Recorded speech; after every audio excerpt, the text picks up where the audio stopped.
All right. I am so excited for tonight. My glamorous, beautiful guest is on. She's like, stop, girl, stop. Technology. We Jennifer Mitchell, y'all. Yay. We're so excited. She is a repeat guest, and we loved her so much. She was on tour 3 months ago, and we loved her so much. So we have her back. She is so graciously joined us.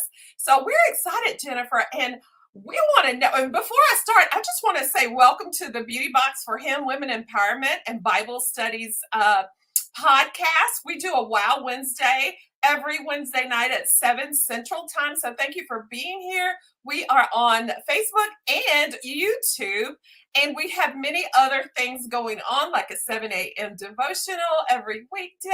We have in-person and online Bible studies, and I'm going to Hempstead, Texas for our Hempstead Huddle tomorrow. Lots going on. We're really excited. Good evening, Alice Richardson. So now I'm going to bring out our guest. Now, she is like a women empowerment guru, and she loves helping women, self-care, all mind, body, spirit, holistic type thing. And I just want to say welcome and thank you for coming. No problem. Thank you for that wonderful entrance. Yes, and let me just share with you about her. Jennifer Mitchell is a licensed professional counselor associate in the Houston, Texas area. She's worked in wellness for the last 8 years. She serves her community as a group fitness instructor. Can you see her? Can you see her? Uh, she serves her community as a group fitness instructor, mental health therapist, and school counselor. Her approach to wellness is through a balance of spirit, mind, and body. And we are so blessed to have her. So, Jennifer, what's the dealio today? What are we talking about? Today we are talking about our pain and how, I like to incorporate mental, spiritual, and physical wellness into anything that I do. Even when I'm working with students, I'm always kind of asking them and weaving all of that together, because we are not one-dimensional beings, especially as women. We're so multifaceted, and we have to touch base with all of those parts of ourselves. But today specifically, the title of this talk would be called, or it's called Feel, Deal, Heal. For real. Deal, heal. Did you say for real? Yeah, for real. I Yeah. I love that. So I'm gonna let you go and let you on screen by yourself. But if I pop on, that means we have questions and we'll answer them. And I love the laid back way we do the interviews, just kind of girl talk and sharing with each other. So, ladies, if you have questions or thoughts, please put them in the comments section so that we can share them with everyone. Hey guys, they're like, hey Jennifer, can you see the comments? She may not be able to see. I don't know. Can you? Yes, I'm gonna look and see, but I don't want to get distracted. But every now and again, I will go and check. But I am able to see it. Hello, everyone. Hi, Aura. Yes. Okay. So I'm going to let you get started. I'm going to remove myself. I removed. She left, y'all. Where did she go? Okay. While she's coming back, because she's on her phone, because I didn't. We're having technical difficulties. Oh, please. You know, we're flexible. We work it out. I have my herbal tea, and I hope there she is. She's back. Here she is. So I'm going to take myself off and add her. When I went to look at the chat, I pushed something wrong. This is why I have to stay focused. But okay, so tonight I wanted to talk about, or when I thought about what I wanted to speak about, I noticed a common denominator when I'm counseling patients, when I'm even working with students, and even working on my own wellness, which is something that I'm always trying to balance. It's like a triple beam balance. That's how I look at it, of trying to figure out what's the best way to always enhance my wellness by looking at how I'm feeling physically, how much light am I shining into the world, which is how I identify my spiritual wellness. That's how I measure it. How much light am I giving off? How much light am I attracting? And of course, my mental well-being. How am I managing my stress? How am I managing my pain? How am I, as I continue to grow as a woman, not only as a woman in Christ, but as a mother, as a girlfriend, as a daughter, so many different hats that we wear. If we don't, what I've learned over time as a woman and as a counselor is when we don't manage our pain tends to manage us. I like to say, what doesn't heal spills.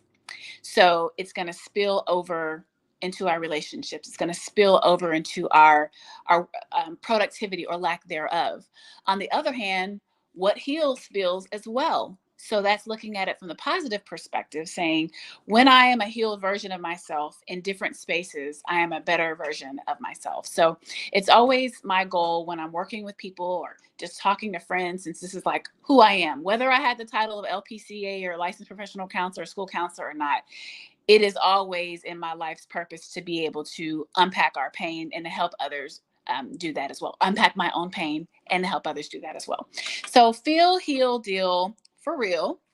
I like to put the for real on the end because it's like, okay, I know it sounds cliche to kind of deal with our pain and talk about things and, unpack or whatever, but like for real, because it will emit or lack or prevent, your brightness from shining or your light from shining. So just some talking points that I have here. I put on the first point that I wanted to recognize or talk about is feeling emotional pain hurts. Like a lot of times we don't want to deal with it because we don't want to feel that, but it's very important that we identify what it is that's causing us pain. It's almost like when you go to a doctor and because you're feeling something within your body, that doctor is going to ask you, where are you feeling the pain on a scale of 1 to 10? How much pain are you feeling? When did it start? That's really easy to identify in the physical pain space. But with emotional pain, we could be carrying emotional pain from when we were 7 or 8 years old or when we were teenagers, and never really deal with it. So the first part of dealing with our pain is to be able to feel our pain, to be able to acknowledge that there is some pain there.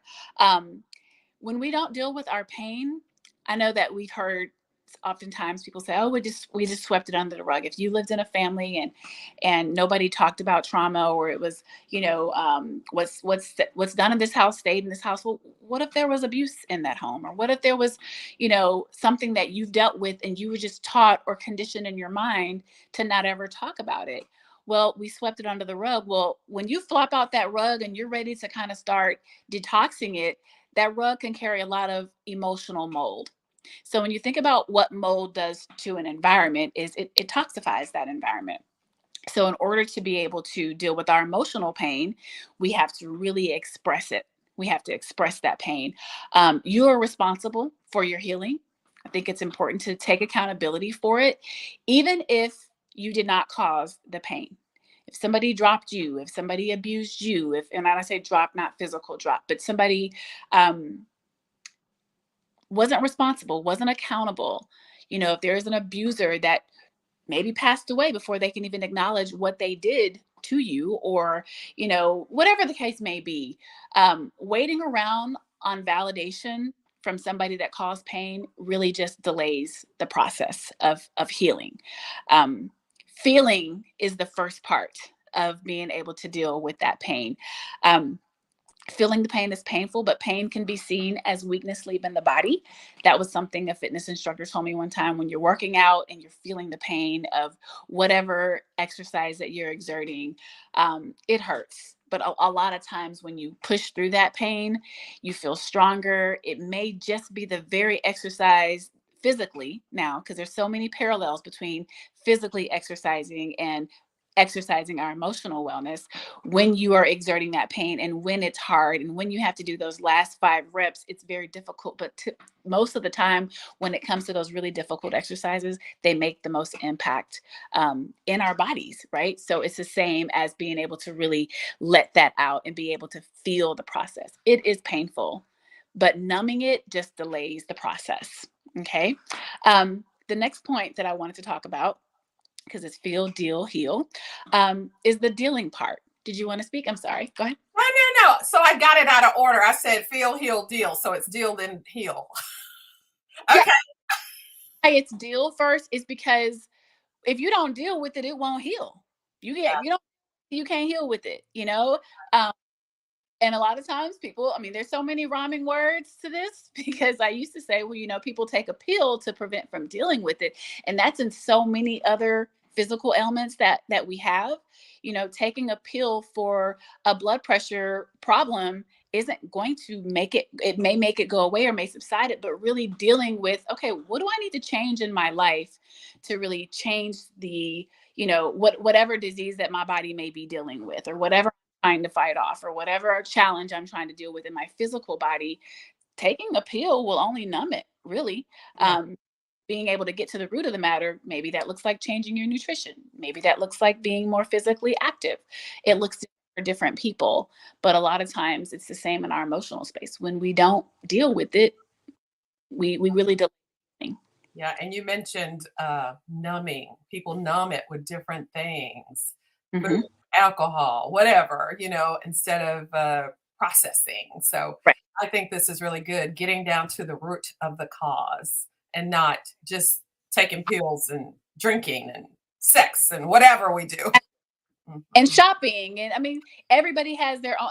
It really just depends on what's happening in your life, because a lot of times what my coping mechanism looks like may look different from someone else's, but the key part is making sure that you're aware of that. And so once again, it kind of goes back to feeling it. Nobody wants to feel pain. Like, why would I want to feel that? That hurts. Why Mhm. would I want to relive that trauma? I remember I was talking to a student one time, and she just liked to hang out in my office because students do that. And I was like, let's talk about some things. And she was like, I was like, let's unpack. And she was like, Miss Mitchell, no, some things are better left in boxes. Mm. Hey, it just And kind this of, is a student. this was a student, the 14-year-old little girl. But in my mind, I'm like, how many times do we hoard things? We hoard things because we don't want to deal with, like, I don't see it. If I don't see it, it doesn't exist. Mm. Point, it actually does start to create clutter. Mm. Physical, physical clutter is just a manifestation of mental clutter. Right. So Right. dealing, unpacking the boxes, looking at it, getting rid of it. That might look like having a garage sale. That might look like talking to a therapist. That might look like actually talking to the person that caused you pain. If they're not alive, writing a letter, Right. that letter. That Right. might look like talking to God about it, Mm-hmm. and really just pouring out your heart and letting the tears fall. When I learned that tears hold toxins, Mm-hmm.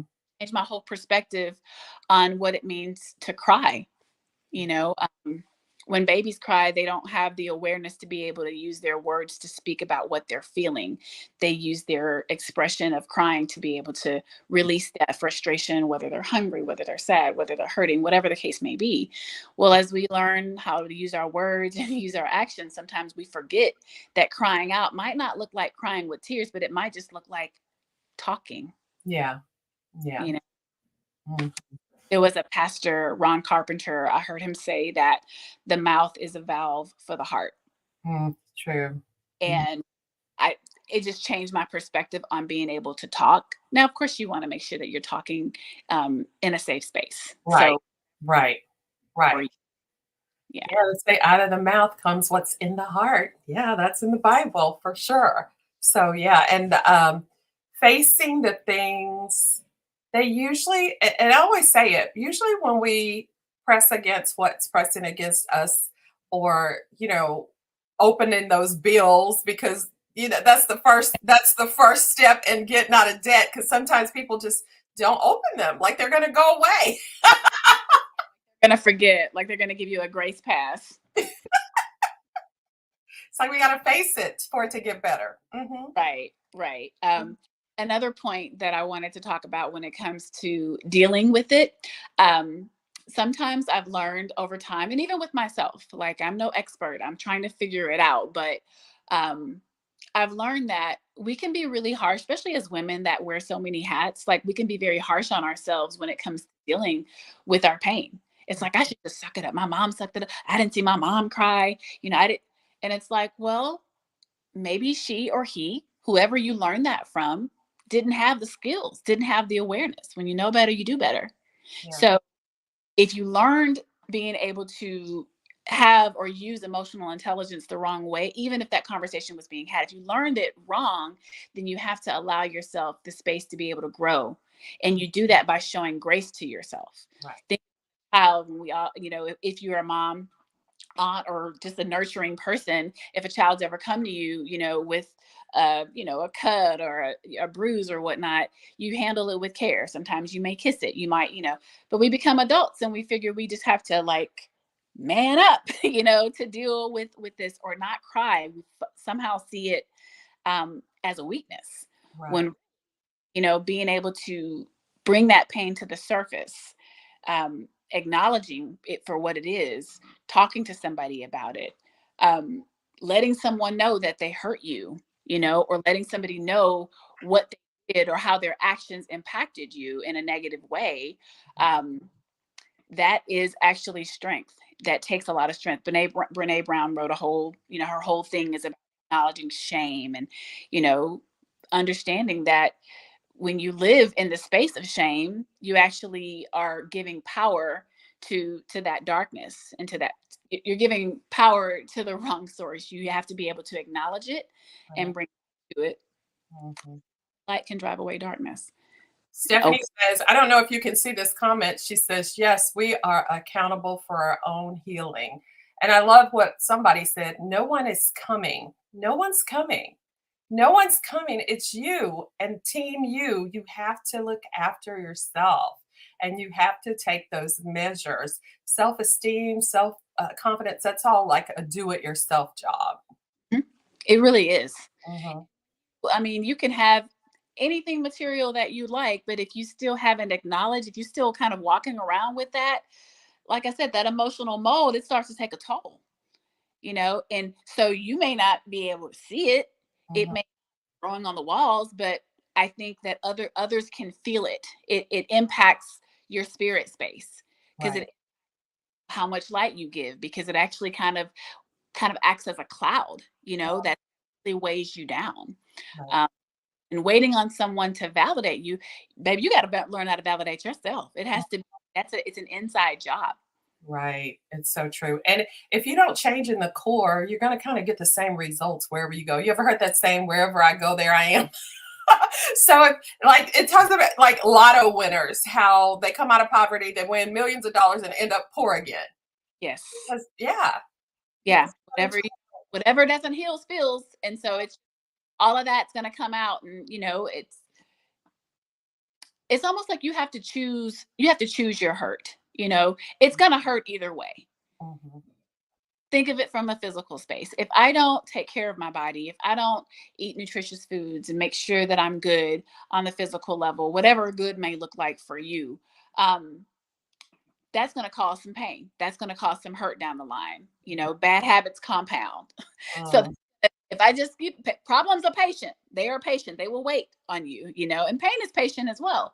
And so I can either choose the hurt of getting that note or getting that call from the doctor, or I could choose the discomfort and the hurt of having to change my habits, change my lifestyle, incorporate all the healthy things. That is not comfortable. It's not comfortable to see pie, you mhm. know, in the workroom and I can or in the lab. I can't. I'm like, what? Yeah, yes, 'cause we're used to that. And so in the emotional space, we have to carry those same skills and say, what do I need to do to change? And it is work.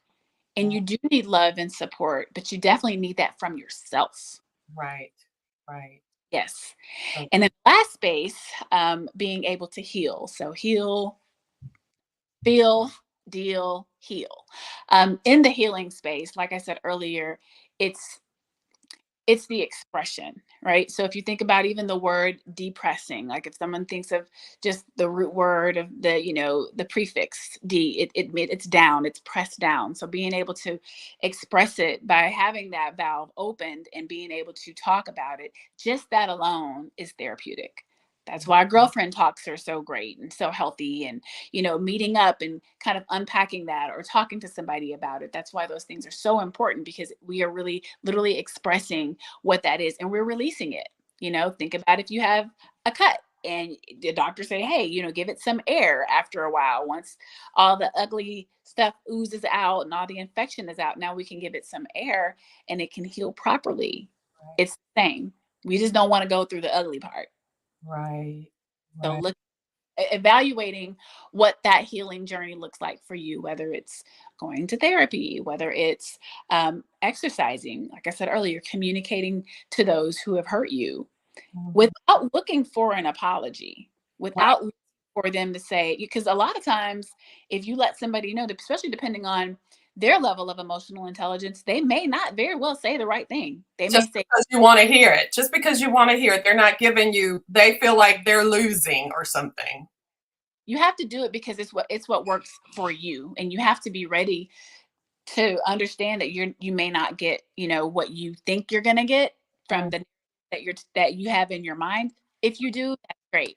But yeah. if you'll have to know that this was a part of your journey, and it is healing for you, and it was about you expressing that. Stop looking for closure, because sometimes it doesn't happen. Sometimes it's a 24-hour open door for people, and they don't have to give you that. They don't owe you that, but you owe it to yourself to be able to acknowledge that, deal with your pain, and help And yourself.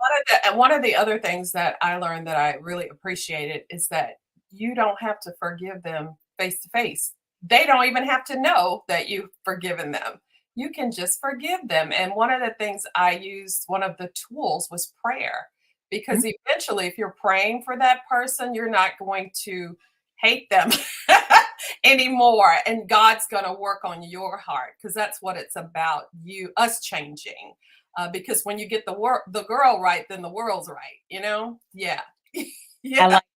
And talk about a bit. Well, in the healing, I think it's so important if you're going through something that you talk to somebody you can trust. And the reason I say that, even like Bible studies, we have in-person Bible studies, and you can study the Bible all day by yourself. You can study it, and God's going to talk to you through the Spirit and everything. But sometimes when you meet together, or you with at least one more person, you glean things that you didn't think of, or they give you a new way to think about something. So that's one thing I love about in person bonding with women who are kind of on the same page. And tell us about, like, if somebody wanted to chat with you, because sometimes you want to talk to somebody that doesn't really know you. Mhm. Do you mean like how they can connect with Yeah, me? I'm gonna put your information up, but just what you do for Yes. So I'm a licensed professional counselor associate. And so what that means is that I'm kind of like in the intern status. And once I get so many hours, then I can open private practice and work in that space. But I do teletherapy. And so the website and the phone number that is to mine, and I will give you, there. the information, so how you can connect, and we can exchange information from there, from the paperwork perspective, to get you on the calendar. But yeah, so we do teletherapy, and it's myself, along with another therapist named Dr. Pratt. Mhm. And so, but we have the same philosophy when it comes to therapy, working on wellness from the inside out. And I'm always going to not incorporate wellness from a physical standpoint with you, but we're going to talk about it, because a lot of times, when we're dealing with some emotional pain, it actually manifests in a physical way. And so talking about all of those levels with me, I mean, it's not a long conversation. It's just like, hey, where are you today? What are your goals? And how do you feel like this is connected? We do acknowledge it, though, because Right. it Okay. Right. Let me ask you: do you guys take insurance? How does that work? take insurance, and then we also have a sliding scale. And so, if you feel like you can't afford therapy, I know sometimes that can be a thing. Please don't let that hesitate you from reaching out, and we can come up with a plan. Yes, I feel that. She can come up with a plan. If you're willing, I am sure you can work something out to, especially if you're just feeling spiritually, mentally unwell. I think it's very important to talk to somebody. So she has like a lot of knowledge. She's very motivational. And I just feel like, because sometimes we want to talk to people who don't know our past and all of Mhm. this. And because sometimes you talk to your girlfriends or family, and they know every mistake you ever made, every man you ever dated, all your business. So Yeah. sometimes you want to go to somebody who can really be objective, because people we know can't usually do that. Yeah. And I mean, I totally understand that, myself included. Sometimes it's easier to talk to a stranger than somebody that kind of knows your whole book because, their intentions might be good, but the execution may not always be the right way of being able to deal or hear, what you've been through. And sometimes they don't want you to be so revealing about things because it might reveal something within them, especially took apart in some level of hurt. Not to mean that it's always abuse, but they could be a source of stress. They could be a source of pain. And it's hard to have those conversations with people that have done that. So we help you walk through that. We help you be able to have the tools needed. So if you wanted to have that conversation with them, you could. Or if you just wanted to process it with a different person, you can do that as well. Yes, yes, yes. I I feel that on so many levels because being in the type of work I am, a Mary Kay sales director, only women for 30 years, and now the beauty box, only women. And I just have met so many women that have been through so much, and you start to see patterns. They date the same man with a different face, or you know what I mean? It's the same, and then we gotta break those chains and break those cycles. So if you find Yeah. like you keep doing the same things, you're kind of maybe it's time to do something different, because in order to do something different, to have something different, you got to do something different. Nothing Yeah. changes unless something changes. Absolutely. Yeah. Absolutely. And I think part of going through that journey myself and reaching a certain level of wisdom, it's like, ooh, I mentioned the last time I spoke, it's like, you once you kind of understand, it's not even a cheat code, but once you kind of figure it out, you just want everybody else to be able to figure out, because it feels good to be able to say, oh my gosh, I've healed in this area and I just want to help other women or people in general, but specifically women, um, get to that place of healing, because our relationships impact so much of our lives, much more than anything else, whether it's our relationships with our partners or our families. Or relationships matter, and when they have hurt us, we can sometimes, or that broken part of us will start making for the future part of us. And so we want to make sure that we heal, whether it's an inner child or whether it's a 21-year-old version of me. Like, I gotta fix her, Yeah. because I can't have her making decisions for the 40-year-old version of me. Like, I Right. want her. So healing is It's very important getting over the past, because very, a lot of people, they let their past decide their future decisions, mhm. and that never ends well for sure. Let's see. We are looking all around, but the help is already here. It starts with you. That's Alice Richardson. And amen. When you get the girl right, the world is right. That's exactly right. And I like what you said about bad habits compound. That Yeah, is so true. I have to write that one down and write what I want to remember in the chat so I can go back to that's it. that's from a book called Atomic Habits from I James. love that book, Clear. Yeah, I love that book. I don't remember that until you said it. But Yeah. when the student is ready, the teacher appears. I heard it when you said it. I hear it when he said it. So that's exciting. Hello, Stephanie and Alice and Barbara and Pamela West and Dee Jackson, Janet Potts. Hey, Joyce Hardy. Hey, Maria. Hey, April. Aura. Hey, y'all. Carolyn Montgomery, good to see you. Look at them. Janet Potts, they came out to see you, Miss Jennifer, because they Oh, know you're coming back. We have to share this, y'all, because we're going to have the YouTube link. And, we are women empowered, and we empower others. The beauty box is totally about knowing God, growing in the knowing, and showing Him to others. And I love that Jennifer fits right in there because she knows God. And I know that every sentence is not about God, but it's God based. You can just tell by the way she talks that she has been changed by the Lord. So we love that. That's why she's back here. So we want to support her business. So make sure that you share about, especially when you're running into people who need to talk to somebody. And a lot of us, we don't want to be the therapist, because what? We talk to our friends over and over and over about the same thing, and we tell them what we think, and it never changes, and they still want to talk about the same thing. So maybe suggest they talk to a professional, and her information is on the board. So is there anything that you would like to leave the ladies with? I would just say, when you're dealing with pain, repurposing your pain is really what makes it all kind of, I'm not going to say it makes it worth it because it never feels like that, but taking that pain and being able to wrap it up and be able to help somebody else is really what it's all about.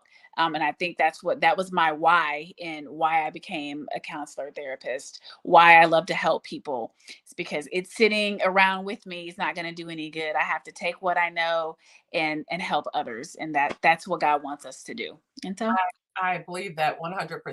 That's what he wants us to do. He gives us tests so we can have testimonies as to how he has walked us through it, because he does. The Bible says we're going to have problems, but he also says that he's going to be with us throughout all of it. And he sends us people in our form that can help and comfort and support.